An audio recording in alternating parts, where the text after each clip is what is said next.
Alright, Two Studs fam. We're here using the Postmasters by Master Halco. Working on an 8-foot tall fence. We already got all our posts set. So we'll be framing here shortly. Putting on some pickets. Have finished results, step-by-step process on all this. We're using cedar 2x4x8s. We use a quick creep fast set so we can get our job done fast. We've been at this since probably about 7 this morning. Came in, got our posts set. They're ready. We got the post puller 2000 here, and with it we can remove the post and the concrete in its whole entirety. Let's see how it works. So this is a post puller that we have, the chain, and then the 2 high lift jacks. You know, when you have this, you can easily do a residential job by coming in, pulling out your wood posts that are all rotten in there with concrete, digging down that hole deeper, because 9 times out of 10 when you see a fence that's failing, it's leaning, falling over, it's because the pivot point, which is the post, in the ground is not deep enough. Normally on a 6-foot fence you want to be about 2 foot, on 8 foot you want to be about 3 foot. So just a little heads up. Alright, so we got the post puller here.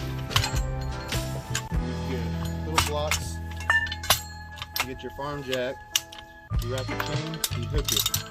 Other than that, you're going to get it ready.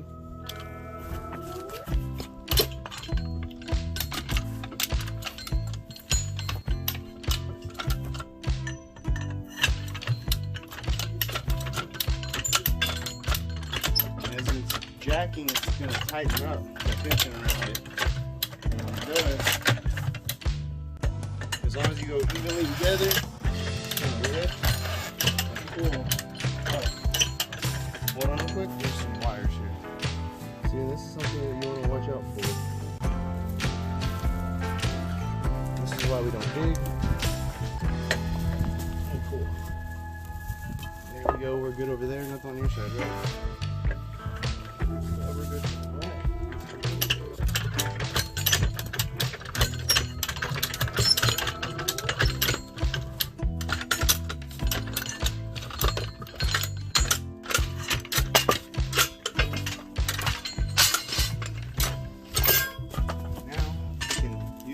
Jig itself to save our back and lift up. Alright, well, she's all framed. Now, fun part, putting on the pickets. So we use what's called a horse. If you string line your frame right, what you can do is you can give yourself theoretically what we call a head, which is just a spacer piece in there. And with that spacer, and then your picket started at the same height at the other end, you should stay level all the way across, as long as your railings are all at the right heights. So then, instead of having to string line per section, you just bump and run, and then slide that down as you go, instead of having to set up another string line or anything else. And then as far as how we pick it, we always hit our center first. So once we get the full panel done and we have our center done all the way, we'll level the end right here.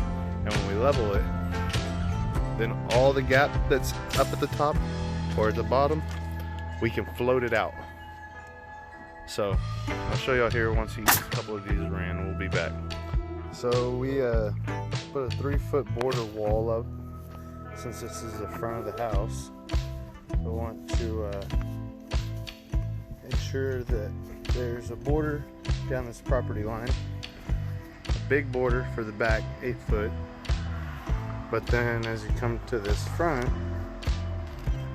just 3 foot, because you have to be able to see when you're driving the roads.